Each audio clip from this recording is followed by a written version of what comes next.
আল্লাহর হাবিব সাল্লাল্লাহু আলাইহি ওয়াসাল্লাম তিনি 3 ফল পছন্দ করতেন, এবং এটা ডায়াবেটিক্সের জন্য ভালো, ডায়াবেটিক্স নিয়ন্ত্রণ করে। আমাদের বোনদের যাদের ইররেগুলার মেনস্ট্রুয়েশনাল পিরিয়ড হয়, এটার জন্য এটা খুব ভালো, এবং খুব স্ট্রেংথ স্টেমিনা আনে শরীরে। এটা জান্নাতের একটা গাছ। সেই 3 ফলের কসম আল্লাহ করলেন, তিনের শপথ। এরপর আল্লাহ তাআলা বললেন জাইতুন, জাইতুনের শপথ। জাইতুন মানে হচ্ছে জলপাই। তো আল্লাহ তাআলা বললেন জাইতুন, জাইতুনের শপথ। জাইতুন মানে হচ্ছে জলপাই, ইংরেজিতে আমরা যেটাকে অলিভস বলি। তো আল্লাহ 3-এর কসম করলেন এবং অলিভের কসম করলেন। দুইটাই খুব উপকারী ফল। এবং আল্লাহর হাবিব সাল্লাল্লাহু আলাইহি ওয়াসাল্লাম তিনি জলপাইও খুব পছন্দ করতেন।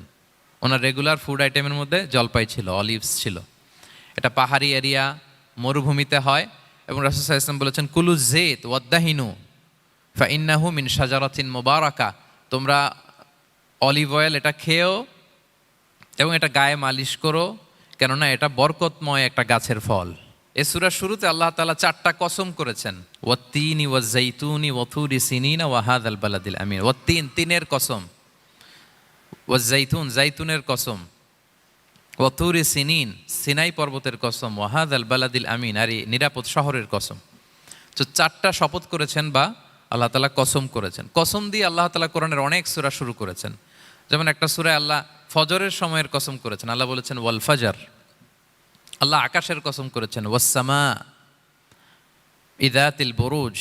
আল্লাহ তাআলা সূর্যের কসম করেছেন ওয়াশ-শামসি ওয়া দুহাহা। এভাবে আল্লাহ তাআলা তার সৃষ্টির অনেক কিছুর কসম করে গুরুত্বপূর্ণ কোনো মেসেজ বা বার্তা আমাদের সামনে হাজির করেন। তো এই সূরাতে আল্লাহ তাআলা 4টা জিনিসের কসম করে একটা খুবই গুরুত্বপূর্ণ বার্তা মানব মণ্ডলীর জন্য এই সূরাতে তিনি হাজির করেছেন। এই সূরাটা আমাদের অনেকেরই মুখস্থ আলহামদুলিল্লাহ, এবং আল্লাহ রাসূল সাল্লাল্লাহু আলাইহি ওয়াসাল্লাম প্রায় বিভিন্ন নামাজে এই সূরাটা তেলাওয়াত করতেন। বারা ইবনে আযিব রাদিয়াল্লাহু তাআলা আনহু উনি বর্ণনা করেন যে আমি একবার এশার সালাতে আল্লাহ রাসূল সাল্লাল্লাহু আলাইহি ওয়াসাল্লামের কণ্ঠে নামাজে সূরা 3 তিনি তেলাওয়াত করেছেন, আমি নিজ কানে শুনেছি। এবং ওনার কণ্ঠ যে এত মধুর ছিল, আমার জীবনে এত সুমধুর কণ্ঠের তেলাওয়াত আমি শুনি নাই। তো রাসূল সাল্লাল্লাহু আলাইহি ওয়াসাল্লাম সূরা 3টা এশার সালাতে তিনি তেলাওয়াত করেছেন, এই মর্মে হাদিসে পাওয়া যায়। এবং এই সূরাটা একটা ফলের নামে সূরা। 3 একটা ফল, আরব বিশ্বে খুব বেশি হয় 3 ফল। আমরা বাংলাদেশে ডুমুর বলি, ইংরেজিতে ফিগ বলে, ফিগ ট্রি। তো ফলের নামে বেসিক্যালি আল্লাহ তাআলা এই সূরাটাকে, এই চ্যাপ্টারটাকে ডেডিকেট করেছেন। তো এই সূরাটা হচ্ছে একটা ফলের নামে, ফলটার নাম হচ্ছে 3 ফল। আল্লাহ তাআলা বলছেন তিনের শপথ।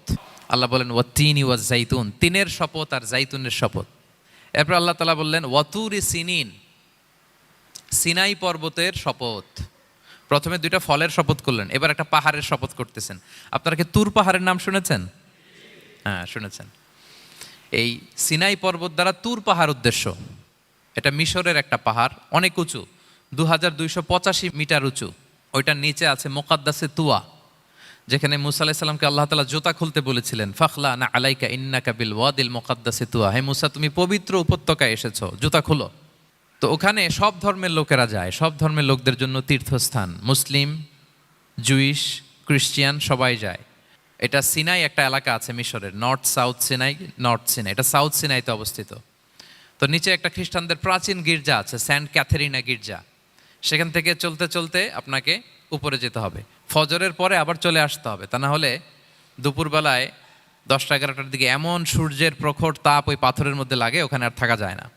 একেবারে তুর পাহাড়ের উপরে সেখানে খ্রিস্টানদের জন্য ছোট্ট একটা সিনাগোগ আছে, তারা প্রার্থনা করে। খ্রিস্টানদের একটা চার্চ আছে, মুসলিমদের জন্য ছোট্ট একটা মুসল্লা আছে, সুরাওয়ের মতো। আল্লাহ ওই সিনাই উপত্যকার কসম করেছেন, ওয়াতুরি সিনিন, সিনাই উপত্যকার কসম। এখানেই আল্লাহ তাআলা মুসা আলাইহিস সালামকে তাওরাত দিয়েছিলেন, মেজর একটা আসমানি কিতাব দিয়েছিলেন, এবং সরাসরি মুসা আলাইহিস সালাম এই পাহাড়ের চূড়ায় বসে আল্লাহ তাআলার সাথে কথা বলতেন। ওয়াকাল্লামাল্লাহু মুসা তাকলিমা, উনি সরাসরি কথা বলতেন, এটা ওনার একটা স্পেশাল বৈশিষ্ট্য ছিল, ক্যারেক্টারিস্টিক্স। এবং আল্লাহ তাআলা নূরের তাজাল্লি দিয়ে এই পাহাড়কে একবার জ্বালিয়ে দিয়েছিলেন। আজও এই পাহাড়ের রংটা অনেকটা একটু লালচে, একটু কালোচে, একটু রেডিশ কালারের। এবং মুসা আলাইহিস সালাম এই নূরের তাজাল্লির ঝলকে তিনি বেহুশ হয়ে গিয়েছিলেন এই পাহাড়ের উপরে। ইয়াজুজ মাহাজুজ যখন কিয়ামতের আগে আগমন করবে, তখন মুসলমানদের সেন্টার হবে, ঈসা আলাইহিস সালাম মুসলমানদেরকে নিয়ে ওইখানে অবস্থান করবেন, এই তুর পাহাড়ের ওখানে। এবং আল্লাহর হাবিব সাল্লাল্লাহু আলাইহি ওয়াসাল্লামের মেরাজের রাতে ইসরার সময় একটা স্টেশন ছিল এই তুর পাহাড়। জিবরাইল আলাইহিস সালাম এই তুর পাহাড়ে আল্লাহর হাবিব সাল্লাল্লাহু আলাইহি ওয়াসাল্লামকে নামিয়ে বলেছিলেন যে এটা জাবাল মুসা, আপনার ভাই মুসার পাহাড়, আপনি এখানে 2 রাকাত নামাজ পড়েন, দোয়া করেন। আল্লাহর হাবিব সাল্লাল্লাহু আলাইহি ওয়াসাল্লাম এই তুর পাহাড়ে 2 রাকাত সালাত আদায় করেছিলেন এবং দোয়া করেছিলেন। আল্লাহ এই তুর পাহাড়ের কসম কাটলেন, ওয়াতুরি সিনিন, সিনাই পর্বতের কসম, যেখানে তাওরাত কিতাব নাজিল হয়েছিল। এরপর আল্লাহ তাআলা বললেন ওয়াহাদাল বালাদিল আমিন, আর এই নিরাপদ শহরের শপথ। এই শহর দ্বারা মক্কা শহর উদ্দেশ্য, কারণ রাসূল সাল্লাল্লাহু আলাইহি ওয়াসাল্লাম তখন মক্কায় ছিলেন, মক্কা নগরী। এই শহরের পূর্ব নাম ছিল বাক্কা। মক্কা নগরীকে বলা হয় উম্মুল কুরা, সব শহরের মা, সব শহরের সেন্টার, পৃথিবীর নাভিস্থল। এবং আল্লাহ তাআলা বলেছেন মান দাখালাহু কানা আমিনা, এখানে যে প্রবেশ করবে সে নিরাপদ। হেরেমের মধ্যে কিন্তু কাউকে আক্রমণ করা যায় না, কোনো খুনিও যদি ঢুকে যায় অ্যাটাক করা যাবে না। তো জাহেলি যুগে এমনটা ঘটতো, কারোর সাথে কারো শত্রুতা হলে, ধরেন যে একজন তার বাবাকে হত্যা করেছে, তো সে তাকে পেয়েছে, ওই লোক বাঁচার জন্য দৌড়াতে দৌড়াতে হেরেমের ভিতরে ঢুকে যেত, কারণ সে জানে যে হেরেমে ঢুকলে সে আমাকে মারবে না। তো পরে সে যখন হেরেম থেকে বেরোতো আবার তার সাথে যুদ্ধ শুরু হতো। এবং এই শহরের এত মর্যাদার কারণ হচ্ছে সাইয়েদনা ইব্রাহিম আলাইহিস সালাম তিনি আল্লাহর কাছে দোয়া করেছিলেন যে রব্বি জাআল হাযা বালাদান আমিনা, হে আল্লাহ আপনি এই শহরকে নিরাপদ করেন, ওয়ারযুক আহলাহু মিনাস সামারাত, আর এই শহরের অধিবাসীদেরকে আপনি ফলমূল দিয়ে রিজিকের ব্যবস্থা করেন। এখনও দেখবেন যে সারা পৃথিবীতে যেই ফল নাই মক্কাতে ওই ফল আছে, সারা পৃথিবী থেকে ফল ওখানে যায়। এবং মক্কার নেইবরিং সিটি তায়েফ, সেখানে অনেক ফল উৎপাদিত হয়, এখানে আসে। নিরাপদ শহর বালাদান আমিনা। এবং আল্লাহর হাবিব সাল্লাল্লাহু আলাইহি ওয়াসাল্লাম বলেছেন যে এই মক্কা শহর আমার সবচাইতে প্রিয় শহর। বাধ্য হয়ে তিনি যখন হিজরত করলেন মদিনায়, সেদিন বারবার তিনি মক্কার দিকে পেছনে ফিরে ফিরে তাকান, আর কেঁদে কেঁদে তিনি বলতেছিলেন যে মাক্কাতু আহাব্বুল বিলাদ ইলাইয়া, মক্কা আমার কাছে সবচেয়ে প্রিয় নগরী। লাউলা উখরিজতু লামা খারাজতু, আমাকে যদি জোর করে বের করে দেয়া না হতো আমি কোনোদিন মক্কা ছেড়ে অন্য কোথাও যেতাম না। আল্লাহর হাবিব সাল্লাল্লাহু আলাইহি ওয়াসাল্লামের সবচেয়ে প্রিয় শহর ছিল মক্কা, এবং এটা আল্লাহর হাবিব সাল্লাল্লাহু আলাইহি ওয়াসাল্লামের জন্মস্থান, মাকান মাউলিদির রাসূল, রাসূল সাল্লাল্লাহু আলাইহি ওয়াসাল্লামের বিলাদাত হয়েছে এই শহরে। এবং এই শহরকে আল্লাহ বলেছেন মাসাবাতান লিন্নাসি ওয়া আমনা, মানুষের মিলনস্থল, কেন্দ্রস্থল, সারা পৃথিবী থেকে মানুষ ওখানে যায়। আপনি যে রমাদানে যদি মক্কায় যান, আল্লাহু আকবার, লক্ষ লক্ষ উমরা পালনকারী সেখানে, ইউরোপ থেকে, আফ্রিকা থেকে, অস্ট্রেলিয়া থেকে, এশিয়া থেকে, সারা পৃথিবীর মানুষের মিলনস্থল। ওখানে গেলে আপনি দেখবেন মাসাবাতান লিন্নাসি ওয়া আমনা, নিরাপদ জায়গা এবং মানুষের মিলনস্থল। এটা এখানে এমন মসজিদ আল্লাহ রেখেছেন কাবা ঘরের চারদিকে, এটাকে বলা হয় মসজিদুল হারাম, যে মসজিদে 1 রাকাত সালাত পড়লে 1 লক্ষ রাকাতের সওয়াব হয়। আল্লাহর ঘরকে কেন্দ্র করে তাওয়াফের নির্দেশ দেওয়া হয়েছে, ওয়ালিয়াত তাওয়াফু বিল বাইতিল আতিক, পৃথিবীর কোনো ঘরকে তাওয়াফ করা যায় না, কোনো ঘরকে, এই একটা মাত্র ঘর যেটাকে এর চারদিকে এরকম তাওয়াফ করা যায়। তাহলে এই পবিত্র ঘর, পবিত্র মসজিদ যেই শহরে অবস্থিত, সেই শহরের কসম আল্লাহ করেছেন। আল্লাহ বললেন ওয়াহাদাল বালাদিল আমিন, এই নিরাপদ শহরের কসম, মানে মক্কা শহরের কসম। আমরা আপাত দৃষ্টিতে আমাদের কাছে মনে হচ্ছে 2টা ফলের কসম, একটা পাহাড়ের কসম, একটা নগরীর কসম। আসলে বেসিকলি আল্লাহ তাআলা এই 4টা শপথ দিয়ে 3 নবীর জন্মস্থান, 3 নবীর নবুয়তের কসম করেছেন। কিভাবে সেটা আমি মিলিয়ে দেই। এই যে প্রথমে যে আল্লাহ বলেছেন ওয়াত্তিনি ওয়া জাইতুন, 3 এবং জাইতুনের কসম। পৃথিবীতে সবচেয়ে বেশি 3 এবং জাইতুন কোথায় উৎপন্ন হয় জানেন? ফিলিস্তিনে। কোথায়? শাম দেশে, যেটা হাদিসের পরিভাষায় বলা হয় শাম, বর্তমান ফিলিস্তিন এবং সিরিয়া মিলে। 3 জাইতুন দিয়ে বেসিকলি আল্লাহ তাআলা ফিলিস্তিনের শপথ করেছেন, শাম দেশের শপথ, যেখানকার বেথলহামে ঈসা আলাইহিস সালাম, জেসাস ক্রাইস্ট, তিনি জন্মগ্রহণ করেছেন, ঈসা আলাইহিস সালামের জন্মস্থান। তাহলে 3 জাইতুনের শপথের মাধ্যমে মূলত আল্লাহ তাআলা ঈসা আলাইহিস সালামের জন্মস্থানের শপথ করেছেন, কারণ সেখান থেকে ওহী বিচ্ছুরিত হয়েছে, ওনার কাছে ইনজিল নাজিল হয়েছিল। এবং এই শামের মর্যাদার ব্যাপারে অনেক কথা আল্লাহর হাবিব সাল্লাল্লাহু আলাইহি ওয়াসাল্লাম তিনি বলেছেন। আল্লাহ রাসূল সাল্লাল্লাহু আলাইহি ওয়াসাল্লাম যখন মেরাজে যান, তখন মক্কা থেকে এই শাম দেশে ফিলিস্তিনের বাইতুল মাকদাসে রাসূল সাল্লাল্লাহু আলাইহি ওয়াসাল্লামকে নিয়ে যাওয়া হয়েছিল। এবং রাসূল সাল্লাল্লাহু আলাইহি ওয়াসাল্লাম প্রায় বলতেন তুবা আলি শাম, শামের জন্য বরকত, কেননা ফেরেশতারা তাদের রহমতের পাখা শাম দেশের উপর বিছিয়ে রেখেছে। এবং তিনি বলতেন ফিতনার সময় আলাইকুম বিশাম, তোমরা শামে যেও, শামে থেকো। এবং তিনি দোয়া করেছেন আল্লাহুম্মা বারিক লানা ফি শামিনা, আল্লাহ তুমি আমার শামে, শাম অঞ্চলে আল্লাহ তুমি বরকত দিও। এবং হাদিসে এসেছে এই শামই হচ্ছে আরদুল মাহশার, এখানেই হাসর হবে। শাম অঞ্চলকে বিস্তীর্ণ করে এখানেই ময়দানুল মাহশার আল্লাহ তাআলা কায়েম করবেন, হাসরের ময়দান এখানেই হবে। এবং সেখানেই হচ্ছে সানিউল কিবলাতাইন, আমাদের আগের কেবলা কিন্তু বাইতুল মাকদাসের দিকে ছিল, যেটা শামে অবস্থিত, ফিলিস্তিনে বাইতুল মুকাদ্দাস, যেই মসজিদে নামাজ পড়লে 1 রাকাতে 500 রাকাতের সওয়াব। তিনটা মসজিদে সালাত পড়লে স্পেশাল ভার্চুর কথা আছে, এর বাইরে আর অন্য মসজিদের বিশেষ কোনো ফজিলত নাই, বাকি সব মসজিদ সমান। এক হচ্ছে মসজিদুল হারাম, 1 রাকাতে 1 লক্ষ রাকাত। 2 নম্বর মসজিদে নববী, 1 রাকাতে 1000 রাকাতের সওয়াব, আরেকটা দুর্বল বর্ণনায় 50,000 রাকাতের সওয়াব। 3 নম্বরে এই মসজিদুল আকসা, 1 রাকাতে 500 রাকাতের সওয়াব। এই 3 মসজিদে যেন আমরা যে সালাত আদায় করতে পারি, আল্লাহ তুমি তৌফিক দান করো। 2 মসজিদে তো একেবারেই সহজ যাওয়া, মক্কা মদিনাতে। বাইতুল মাকদাসেও যেন আমরা যেতে পারি, আল্লাহ তুমি সেই পরিস্থিতি আমাদের জন্য তৈরি করে দাও। তো এই বাইতুল মাকদাসের দিকে রাসূল সাল্লাল্লাহু আলাইহি ওয়াসাল্লাম টানা 14 বছর নামাজ পড়েছেন। 14 বছর। প্রথম 13 বছর কোনো সমস্যা হয়নি মক্কায়, কারণ তখন কেবলা বাইতুল মুকাদ্দাস থাকলেও রাসূল সাল্লাল্লাহু আলাইহি ওয়াসাল্লাম সামনে রাখতেন কাবাকে। কেবলা বাইতুল মুকাদ্দাস, কিন্তু তিনি তো মক্কায় ছিলেন নবুয়তির প্রথম 13 বছর, সামনে কাবাকে রাখতেন, তারপরে টু দ্য ডাইরেকশন অফ বাইতুল মুকাদ্দাস। কিন্তু যখন মদিনায় গেলেন তখন তো আর কাবা নাই, তখন রাসূল সাল্লাল্লাহু আলাইহি ওয়াসাল্লাম কাবাকে মিস করতে আরম্ভ করলেন। আর প্রায় আল্লাহর কাছে কামনা করতেন, আমার বংশের গোড়া ইব্রাহিম আলাইহিস সালামের রুট যেখানে, আমার জন্মস্থান, সেই কাবার দিকে যদি আবার কেবলাটা ফিরিয়ে দেয়া হতো। কদ নারা তাকাল্লুবা ওয়াজহিকা ফিস সামা ফালানুওয়াল্লিয়ান্নাকা কিবলাতান তারদাহা। আল্লাহ আয়াত নাজিল করলেন, নবী আপনি আকাশের দিকে তাকিয়ে কি ভাবেন আমি বুঝি, আপনি চান কেবলা যেন আমি মক্কার দিকে ঘুরিয়ে দেই।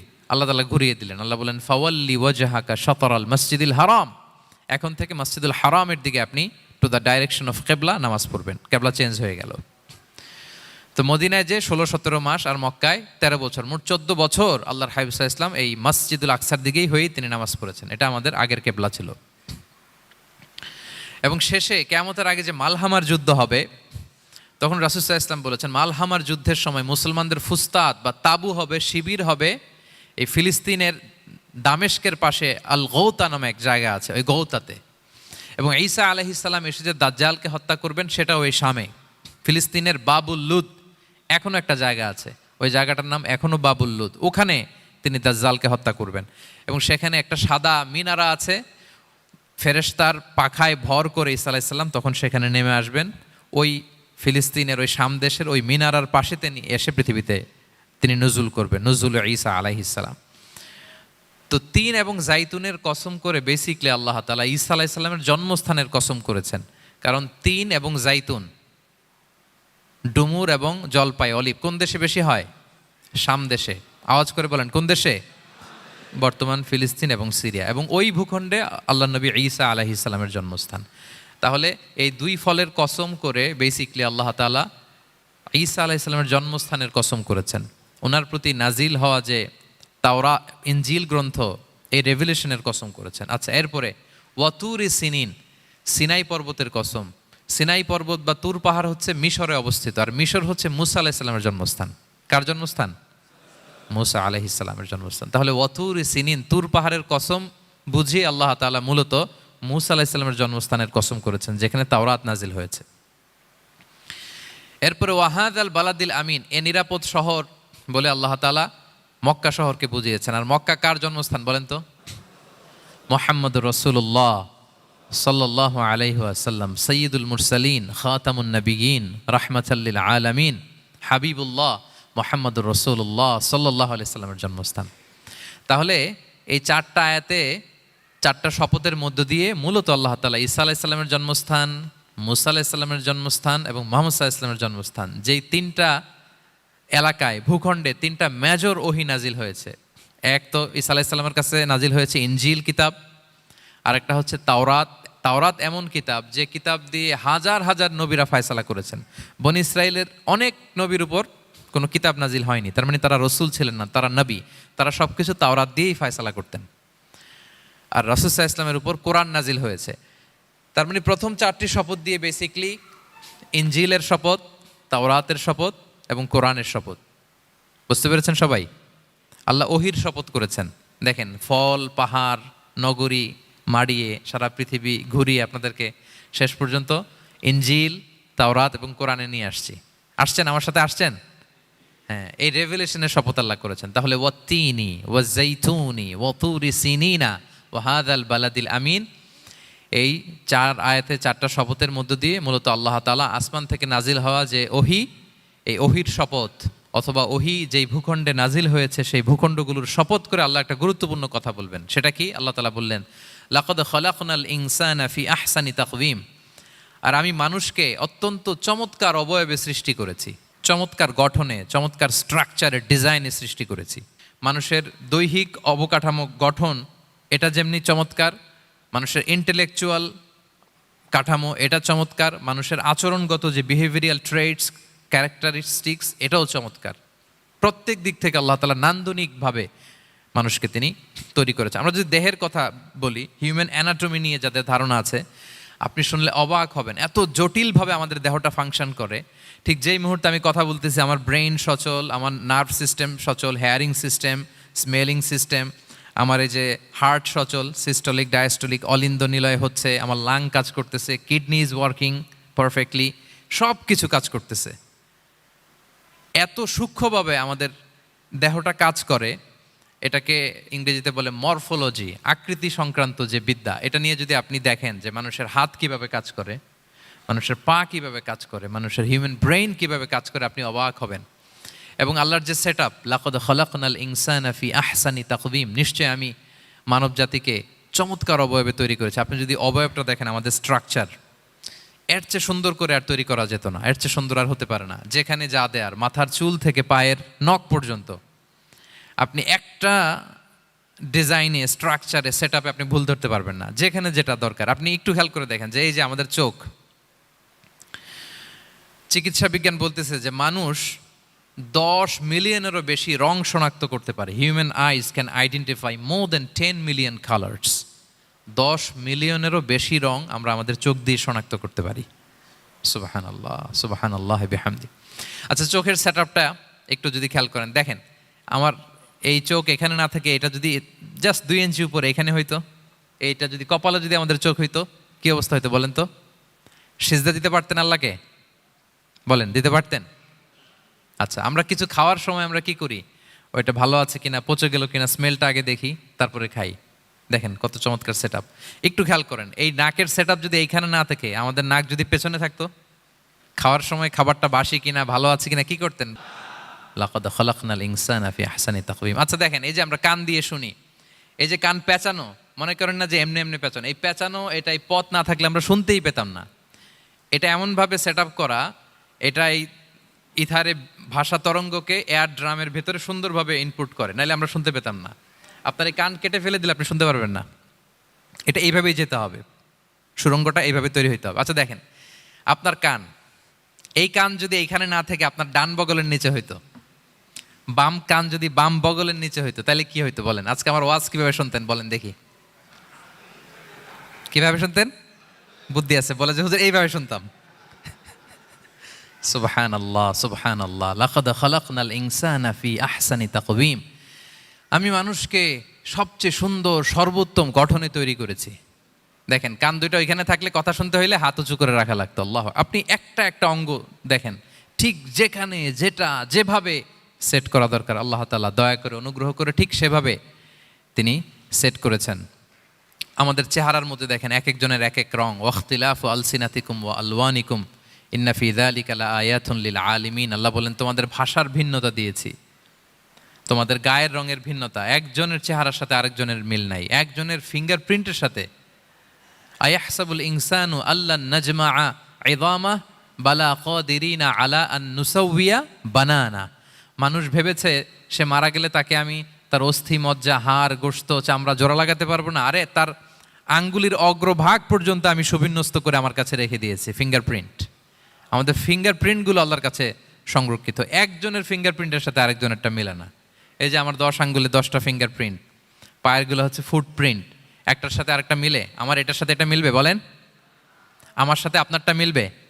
বর্তমানে পৃথিবীতে কত কোটি মানুষের বসবাস বলেন? এই যত মানুষ পৃথিবীতে আছে, একজনের আঙ্গুলের ছাপের সাথে, এই যে বায়োমেট্রিক্যাল অথেন্টিকেশন যে আমরা করি, একজনের ফিঙ্গারপ্রিন্টের সাথে আরেকজনের ফিঙ্গারপ্রিন্টের মিল নাই। একজনের ফুটপ্রিন্টের সাথে ফুটপ্রিন্ট মিল, ইভেন একজনের আই প্রিন্টের সাথে। আমাকে একজন ওনার হসপিটালে নিয়ে গেল ঢাকায়, তো উনি ওনার দরজা খুলতেছে আই প্রিন্ট দিয়ে, মানে উনি না গেলে খুলে না। উনি আর ওনার খুব কাছের স্টাফ, এটা গুরুত্বপূর্ণ একটা অফিস, তো উনি চোখ দিল, আই প্রিন্ট নিল, এরপরে দরজা খুলে যাচ্ছে। দেখেন, একজনের আই প্রিন্টের সাথে আরেকটা আই প্রিন্ট মেলে না। সুবহানাল্লাহ। প্রিয় ভাইরা, একজনের ফিঙ্গারপ্রিন্টের সাথে আরেকজনের ফিঙ্গারপ্রিন্টের কোনো মিল আছে পৃথিবীতে? ফুটপ্রিন্টের সাথে? আই প্রিন্টের সাথে? কারণ ডিজাইনারটা কে বলেন তো? হুয়াল্লাযী ইউসাউবিরুকুম ফিল আরহামি কাইফা ইয়াশা। মায়ের পেটে থাকতেই আল্লাহ তাআলা এগুলো ডিজাইন করে দিয়েছেন। আমি কেমন হব, আমার বৈশিষ্ট্য কেমন কেমন হবে, এই যে আমি যে আমার বাবা দাদা 14 পুরুষের ডিএনএ বয়ে বেড়াই, এগুলো সব নিয়ে আমার বৈশিষ্ট্য, আমার কণ্ঠস্বর, আমার ক্যারেক্টারিস্টিক্স, আমার ফিচার কেমন হবে, সব তিনি আল্লাহ তাআলা মায়ের পেটে থাকতেই ডিজাইন করে দিয়েছেন। সুবহানাল্লাহ। আল্লাহ বলছেন লাকাদ খালাকনাল ইনসানা ফি আহসানি তাকওয়িম। প্রিয় ভাইরা, কসম করার পরে আল্লাহ যে কথাটা বলেন এটা অনেক গুরুত্বপূর্ণ, খুবই গুরুত্বপূর্ণ বার্তা। আল্লাহ চারটা কসম করে তিনটা নবীর জন্মস্থানের শপথ করে তিনি বললেন লাকাদ খালাকনাল ইনসানা ফি আহসানি তাকওয়িম। নিশ্চয় আমি অত্যন্ত চমৎকার আকৃতিতে মানুষকে তৈরি করেছি। মানুষের গঠন এরকম, মাথা থেকে পা পর্যন্ত। আমি তো দু একটার কথা বললাম, চোখ, নাক, কান। আপনি একটা একটা করে যদি ধরেন, আমাদের হেয়ারিং সিস্টেম কীভাবে কাজ করে, হেয়ারিং নার্ভ কীভাবে কাজ করে, আমাদের সেন্সেশন কীভাবে কাজ করে, আমাদের ব্রেন কীভাবে কাজ করে। আমাদের এক একজনের ব্রেন 1.5 কেজি ওজন, 3 পাউন্ডের মতো একটা সুস্থ মানুষের অ্যাভারেজ ব্রেনের ওজন। এই ব্রেনের মেমোরি হচ্ছে 2.5 মিলিয়ন গিগাবাইট। আপনার মোবাইলে স্পেস কত বলেন, মেমোরি কত? হ্যাঁ, 512 জিবি। আর আমার আর আপনার ব্রেইনের যে মেমোরি, এই মেমোরি হচ্ছে 2.5 মিলিয়ন গিগাবাইটস। আল্লাহ, এই যে প্রতি মুহূর্তে আমাদের নিউরন কানেক্টিভিটি হচ্ছে, ব্রেনের স্নায়ুগুলোর যত কানেক্টিভিটি হয়, যত আমরা চিন্তা করে ব্রেনকে খাটাই, নতুন নতুন জিনিস আমরা তৈরি করতে পারি। এবং এমনভাবে আল্লাহ তাআলা এমন সফিস্টিকেটেড ব্রেইন আল্লাহ মানুষকে দিয়েছে, মানুষ পারে না এমন কিছু নাই। মানুষ যা কল্পনা করতে পারে মানুষ তা করে দেখাতে পারে। এজন্য আমাদের কল্পনার জানালাটাকে বড় করতে হবে। আই রিপিট, মানুষ যা কল্পনা করতে পারে, ইমাজিন করতে পারে, সেটা মানুষ করে দেখাতে পারে। ওই ক্যাপাসিটি দিয়ে আল্লাহ তাআলা মানুষকে তৈরি করেছেন। সুবহানাল্লাহ, সুবহানাল্লাহ। লাকাদ খালাকনাল ইনসানা ফি আহসানি তাকওয়িম। এই ব্রেনকে খাটিয়ে মানুষের কত ইনভেনশন, কত ডিসকভারি, মানুষ সভ্যতার পর সভ্যতা বিনির্মাণ করেছে। চোখ ধাঁধানো মানুষের আবিষ্কার তাক লাগিয়ে দিয়েছে গোটা বিশ্বে, একটার পর একটা করে। আল্লাহ এমনভাবে মানুষকে তিনি তৈরি করেছেন। লাকাদ খালাকনাল ইনসানা ফি আহসানি তাকওয়িম। চমৎকার অবয়বে, তার দৈহিক অবয়ব যেমনি সুন্দর, তার বুদ্ধিগত, তার চিন্তাগত, তার ইন্টেলেক্ট, এটাও তেমন সুন্দর, এটাও তেমন চমৎকার। পৃথিবীর কোনো প্রাণীকে আল্লাহ তাআলা এরকম হিউম্যান ব্রেনের মতো এরকম সফিস্টিকেটেড ব্রেন দিয়ে, ইন্টেলেক্ট দিয়ে তৈরি করেনি। এজন্য সব প্রাণী থেকে মানুষ আলাদা। সব প্রাণী থেকে মানুষের চিন্তা, বিবেক, বুদ্ধি এগুলো আলাদা। তাহলে দেখেন, মানুষের শ্রেষ্ঠত্ব মূলত এগুলোর দ্বারা। মানুষ যদি তার চিন্তা, বিবেক, বুদ্ধি খাটায়, সে শ্রেষ্ঠ হয়ে যায়। আমি একটা কথা প্রায় বলি যে মানুষ যদি ভালো হয় সে ফেরেশতার চেয়েও ভালো, আর মানুষ যদি খারাপ হয় সে পশুর চেয়েও নিকৃষ্ট। আল্লাহ বলেন উলাইকা কাল আনআমি বাল হুম আদাল লাহুম কুলুবুল লা ইয়াফকাহুনা বিহা ওয়া লাহুম আ'য়ুনুল লা ইউবসিরুনা বিহা ওয়া লাহুম আযানুল লা ইয়াসমাউনা বিহা উলাইকা কাল আনআমি বাল হুম আদাল। তাদের হৃদয় আছে, ওটা দিয়ে অনুধাবন করে না সত্যকে। চোখ আছে, ওটা দিয়ে সে সত্যটা দেখে না। কান আছে, হকের কথা শোনে না। উলাইকা কাল আনআম, আল্লাহ বলেন তারা প্রাণীর মতো, চতুষ্পদ জন্তুর ন্যায়। শুধু অতটুকুই না, বালহুম আদাল, তারা তার চেয়েও নিকৃষ্ট, তার চেয়েও নিকৃষ্ট। তাহলে মানুষ ভালো হলে সে ফেরেশতাকে ছাড়িয়ে যায়, আর মানুষ নিকৃষ্ট হলে সে পশুত্বকে হার মানায়। কথা বুঝতে পেরেছেন?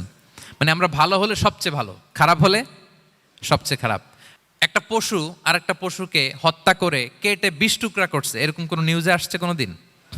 কিন্তু আশরাফুল মাখলুকাত মানুষ, তার মতো রক্তে মাংসে গড়া আরেকটা মানুষকে নির্মমভাবে হত্যা করে কেটে 20 টুকরা করে বস্তাবন্দি করে ডোবার মধ্যে ফেলে রাখছে, এরকম নিউজ আছে না বলেন? আছে। মানুষ তার মতো একটা মানুষকে নির্মমভাবে হত্যা করে। এরকমও তো আছে যে কেরোসিন দিয়ে তার মতো আরেকটা মানুষকে সে জ্বালিয়ে দিয়েছে, আছে না নাই বলেন? গ্রামের পর গ্রাম জ্বালিয়ে দেয়, জনপদের পর জনপদ ধ্বংস করে দেয়, বোমা মেরে শহর উড়িয়ে দেয়। লিটল বয় মেরেছিল আমেরিকান সোলজাররা জাপানের হিরোশিমা শহরের উপর। আমি হিরোশিমা তো গত বছর ভিজিট করে আসলাম, আমি নিজে দেখে এসেছি যে এখানে বোমটা মেরেছে। মুহূর্তের মধ্যে পুরো শহর ভ্যানিশ, এমন রেডিয়েশন। তো যেই আমেরিকান পাইলট বোমা মারতেছে সেও মানুষ, সেও কি? আর যাদেরকে ধ্বংসের জন্য এই লিটল বয় মারলো হিরোশিমাতে আর ফ্যাটম্যান মারলো নাগাসাকিতে, এরাও কি? তাহলে দেখেন, মানুষ তার মতো আরেকটা মানুষকে এরকম মেরে টুকরো টুকরো কুচি কুচি করতে সে দ্বিধাবোধ করে না। আল্লাহ, মানুষ গণহত্যা চালায়, জেনোসাইড। এই যে আমাদের বাংলাদেশে তো কিছুদিন আগে হলো গণহত্যা, হেলিকপ্টার থেকে গুলি করে বাচ্চা মেরে ফেলতেছে। কার বাচ্চা, কার কলিজার টুকরা সন্তান, ডোন্ট কেয়ার। জনগণের টাকায়, ট্যাক্সের টাকায় কেনা বুলেট, হেলিকপ্টার দিয়ে জনগণকে, ছাত্রদেরকে হত্যা করা হয়েছে। দেখেন, সেও মানুষ, যারা হত্যা করতেছে, গণহত্যা, জেনোসাইড চালিয়েছে, তারাও মানুষ। তাহলে মানুষ যদি খারাপ হয়, মানুষের চেয়ে খারাপ আর কেউ হয়? আর মানুষ ভালো হলে মানুষের চেয়ে ভালো কেউ হতে পারে? মানুষ এমন জায়গায় যেতে পারে যেখানে ফেরেশতারাও যেতে পারে না। জিবরাইল আলাইহিস সালামের যাওয়ার সীমানা যেখানে শেষ, মুহাম্মদ সাল্লাল্লাহু আলাইহি ওয়াসাল্লামের ঊর্ধ্ব জগতের কাহিনী সেখান থেকে শুরু। আল্লাহু আকবার। তাহলে মানুষ ভালো হলে ফেরেশতাকে ছাড়ায়, মানুষ খারাপ হলে পশুত্বকে হার মানায়। So the decision is yours. রাস্তা দুইটা, আপনি কোন দিকে যাবেন? আপনি কি ডান দিকে জান্নাতের পথে যাবেন নাকি বাঁ দিকে জাহান্নামের পথে যাবেন? সিদ্ধান্ত আপনার। আল্লাহ তাআলা বললেন, লাকাদ খালাকনাল ইনসানা ফি আহসানি তাকওয়িম। আমি মানুষকে চমৎকার আকৃতিতে তৈরি করেছি। হাতের মেকানিজম কি, পায়ের মেকানিজম কি, আমার চেয়ে আপনারা ভালো জানেন। এগুলো ঘন্টার পর ঘন্টা আপনি বলতে পারবেন যে কেমনভাবে আল্লাহ তাআলা তৈরি করেছেন। আল্লাহ বলেন, মানুষকে আমি অত্যন্ত চমৎকার আকৃতি দিয়ে তৈরি করেছি। তার সৃষ্টিগত কাঠামো, তার বুদ্ধিবৃত্তিক কাঠামো, তার চিন্তাগত কাঠামো, তার আচরণগত কাঠামো, তার নৈতিকতায় তাকে এমন উচ্চ মর্যাদার আসন আমি দিয়েছি, এটা যদি সে অ্যাচিভ করে, বিলং করে, তাহলে তার চেয়ে শ্রেষ্ঠ কেউ আর হতে পারে।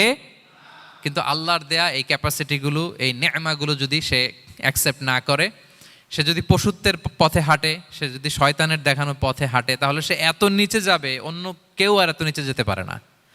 মানুষ যত নিচে যেতে পারে, ফেরেশতারাও অত নিচে যেতে পারবে না, জিন জাতীয় পারবে না, কোনো প্রাণীর পক্ষে যাওয়া সম্ভব না। তাহলে মানুষকে আল্লাহ তাআলা এমন সফিস্টিকেটেড ওয়েতে তৈরি করেছেন, চাইলে সে সবার উপরে যেতে পারে। আবার চাইলে আল্লাহর দেয়া নেয়ামতগুলোকে যদি সে ভিন্ন খাতে প্রবাহিত করে, সে সবচেয়ে নিকৃষ্ট হতে পারে। সেটাই আল্লাহ বললেন, সুম্মা রাদাদনাহু আসফালা সাফিলিন। এরপরে তাকে আমি হীন থেকে হীনতর করেছি, নিচ থেকে আরো নিচে নিয়েছি। সে যখন ঈমান আনে না, সে যখন সৎকর্ম করে না, সে যখন আল্লাহর দেখানো রাস্তায় সে চলে না, সে যখন তার নফসের কথা শুনে, সে যখন তার প্রবৃত্তির গোলাম সাজে, সে সবচেয়ে নিকৃষ্ট হয়। আসফালা সাফিলিন মানে একেবারে নিচে, এর নিচে আর নাই। আল্লাহ বলেছেন, ইন্নাল মুনাফিকিনা ফিদ দারকিল আসফালি মিনান নার। সেখানে আল্লাহ আসফাল বলেছেন। মুনাফিকরা জাহান্নামের একেবারে তলদেশে থাকবে। তাই মানুষ যদি ঈমান আর সৎকর্মের বলে বলিয়ান না হয়, সে এত খারাপ হয়, কেউ এত নিচে যেতে পারে না। বলেন, মানুষ যত নিচে যেতে পারে, জিন তত নিচে যেতে পারবে? ফেরেশতারা পারবে না। আর মানুষ যত উপরে যেতে পারে, ফেরেশতারা এত উপরে যেতে পারবে না। সো দুইটারই সুযোগ আপনার আছে। সুম্মা রাদাদনাহু আসফালা সাফিলিনের দুইটা ব্যাখ্যা। কোনো মুফাসসির বলেছেন, যৌবনের পর, যৌবনে থাকে শক্তিশালী, বার্ধক্যের সময় যখন সে নুয়ে যায়, ছোট হয়, সে একেবারে দুর্বল হয়ে যায়, সেটা বোঝানো হয়েছে। আর অন্যান্য মুফাসসিরিন একরাম বলেছেন, না, আল্লাহর দেওয়া এই নেয়মা, ক্যাপাসিটি যখন সে সঠিক পথে কাজে লাগায় না, সে যখন প্রবৃত্তির অনুসরণ করে, সে তখন এত খারাপ হয়, এত নিচ থেকে নিচুতর হয়, এত হীন থেকে হীনতর হয়, তার চেয়ে হীনতর আর কেউ তখন হতে পারে না। সেখান থেকে বাঁচার দুটি রাস্তা আল্লাহ বলছেন, ইল্লাল্লাযীনা আমানু ওয়া আমিলুস সলিহাত। তবে যারা ঈমান আনে এবং সৎকর্ম করে তারা ছাড়া। তারা ওই নিচু থেকে নিচুতর নয়, তারা শ্রেষ্ঠতর। ঈমান এবং সৎকর্ম, ঈমান এবং আমলে সালেহাত। কোরআনের অনেক জায়গায় আপনি আয়াতটা পাবেন, ইন্নাল্লাযীনা আমানু ওয়া আমিলুস সলিহাতি কানাত লাহুম জান্নাতুল ফিরদাউসি নুজুলা। নিশ্চয়ই যারা ঈমান এনেছে, সৎকর্ম করেছে, তাদের জন্য আমি জান্নাতে ফেরদাউস রেখে দিয়েছি। আল্লাহ বলেন, তারা নিকৃষ্ট হবে না যারা ঈমান এনেছে, সৎকর্ম করেছে। যারা কি এনেছে? ঈমান। আর কি করেছে? সৎকর্ম করেছে। ইল্লাল্লাযীনা আমানু, যারা ঈমান এনেছে, সৎকর্ম করেছে, ফালাহুম আজরুন গায়রু মামনুন, তাদের জন্য রয়েছে অফুরন্ত পুরস্কার, মানে জান্নাত। তাদের জন্য কি? ওই জান্নাতে যেতে আমরা চাই কি চাই না বলেন? রাস্তা কয়টা? এটা চলে গেছে ডান দিকে, এটার গন্তব্য হচ্ছে ডেস্টিনেশন জান্নাতুল ফেরদাউস।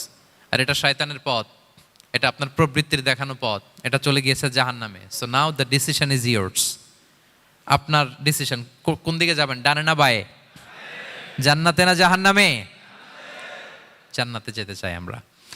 ফালাহুম আজরুন গায়রু মামনুন, তাদের জন্য আছে অফুরন্ত নেয়ামত, অফুরন্ত পুরস্কার। আমরা যেন সেই পুরস্কার লাভে ধন্য হতে পারি, আমরা সবাই বলি আমিন। আল্লাহ বলেন, এইভাবে চারটা কসম করার পরে, এত গুরুত্বপূর্ণ বার্তা হাজির করার পরে, তোমার ঘুমন্ত বিবেককে জাগিয়ে তোমাকে বার্তা দেওয়ার পরেও কিভাবে তুমি অস্বীকার করতে পারো আখিরাতকে? ফামা ইউকাযযিবুকা বা'দু বিদ্দিন, এরপরেও কোন বিবেকে, কোন আকলে, কোন সাহসে তুমি কর্মফল দিবসকে অস্বীকার করো? কোন সাহসে? এখানে দিন দ্বারা উদ্দেশ্য কর্মফল।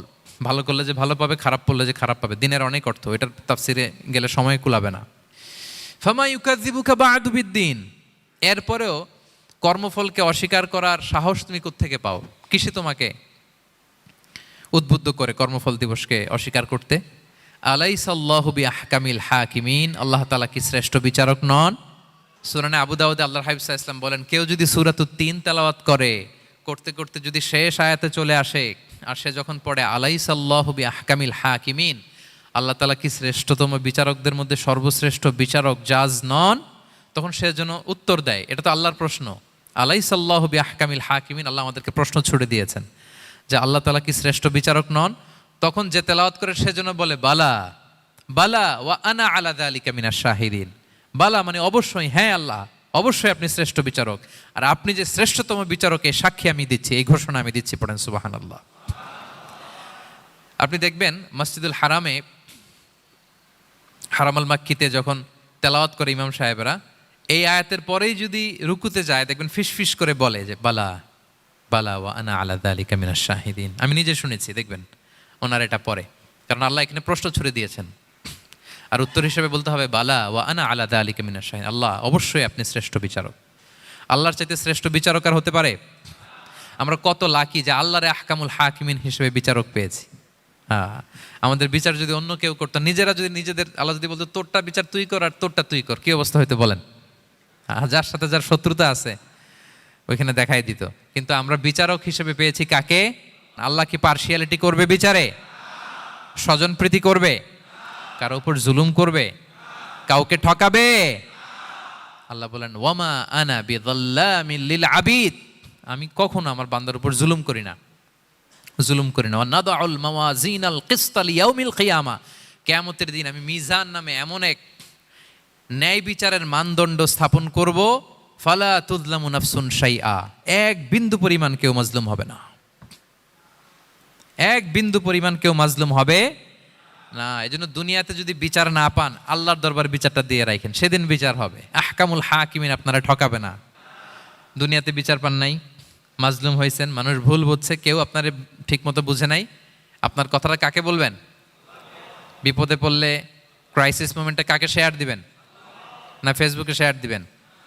আমরা তো ফেসবুকে শেয়ার দিয়ে দিই এখন। ফেসবুকে শেয়ার দেওয়ার আগে, বন্ধুকে শেয়ার দেওয়ার আগে, স্ত্রীর কাছে শেয়ার করার আগে আমার সমস্যার কথা আগে শেয়ার করব কাকে? কারণ আলাইসাল্লাহু বি আহকামিল হাকিমিন, আল্লাহ বলছেন আমি কি শ্রেষ্ঠ বিচারক নই? বালা বালা ইয়া রব ওয়া আনা আলা যালিকা মিনাশ শাহিদিন, অবশ্যই আল্লাহ আপনি শ্রেষ্ঠ বিচারক। ক্লিয়ার হয়েছে না সবার কাছে? শপথ কয়টা ছিল? 4টা। মূলত নবুয়তের শপথ, তাই না? নবুয়ত আমাদের জন্য সবচাইতে বড় নেয়ামত, কারণ নবীরা যদি আমাদেরকে এই তথ্যগুলো না দিতেন, আমরা জান্নাত জাহান্নাম চিনতাম? ভাইরা বলেন তো, আখেরাত চিনতাম? এই যে আখেরাত হবে, পুলসিরাত হবে, day of judgement, day of accountability, আল্লাহর সুপ্রিম কোর্টের কাঠ গড়ায় পাই টু পাই হিসাব দিতে হবে, নবীরা না এসে বললে আমরা এত বুঝতাম না। নবীরা জান্নাত জাহান্নাম চিনিয়েছে, আল্লাহর বিশদ পরিচয় আমাদের সামনে তুলে ধরেছে, আখিরাতের পরিচয়, লাইফ আফটার ডেথ কিরকম হবে, সবকিছু আমাদের কাছে তুলে ধরেছে। সো নবুয়ত আল্লাহ তাআলার পক্ষ থেকে অনেক বড় নেয়ামত। 2 নম্বর নেয়ামত হচ্ছে আল্লাহ তাআলা আমাদেরকে যে ক্যাপাসিটি দিয়েছে, বুদ্ধিমত্তা, ইন্টেলেক্ট, বিচার বিশ্লেষণ, যেটা দিয়ে আমরা অন্যান্য সব প্রাণী থেকে আলাদা, এটাও আল্লাহর বড় নেয়ামত। এই নেয়ামতের শুকরিয়া যেন আমরা করি। এবং আমি যেটা বলেছি, মানুষ যেটা কল্পনা করতে পারে সেটা সে করেও দেখাতে পারে। সো আল্লাহ তাআলা যাকে যেই কোয়ালিটি দিয়েছে, ক্যাপাসিটি দিয়েছে, আমরা যেন এই নেয়ামতের শুকরিয়া করি। নেয়ামতের শুকরিয়া করলে এই নেয়ামত দেওয়ার ধারাবাহিকতা এটা বাড়িয়ে দেয় কে? লা ইন শাকারতুম লা আযীদান্নাকুম ওয়া লা ইন কাফারতুম ইন্না আযাবি লাশাদীদ। শুকরিয়া করলে নেয়ামত আরো বাড়িয়ে দেব। তাহলে প্রথম নেয়ামত ছিল নবুওয়াত, প্রফেটহুড, প্রফেসি, এটা অনেক বড় নেয়ামত। এই রেভেলেশন এসে আমাদেরকে এনলাইটেন করেছে। তা না হলে আমাদের গডকে, গডের ফিচার কি, আখেরাত কি, জান্নাত কি, জাহান্নাম কি, the concept of punishment, concept of আখেরা, কিছুই আমরা ভালোভাবে বুঝতাম না। এটার শপথ আল্লাহ করেছেন। আল্লাহ আমাদেরকে নেয়ামত দিয়েছেন, ক্যাপাসিটি দিয়েছেন, সক্ষমতা দিয়েছেন, সবচাইতে সফিস্টিকেটেড ব্রেন দিয়ে তৈরি করেছেন, এটা একটা বড় নেয়ামত। এবং রাস্তা দেখিয়ে দিয়েছেন, হয় ডানে নয় বায়ে।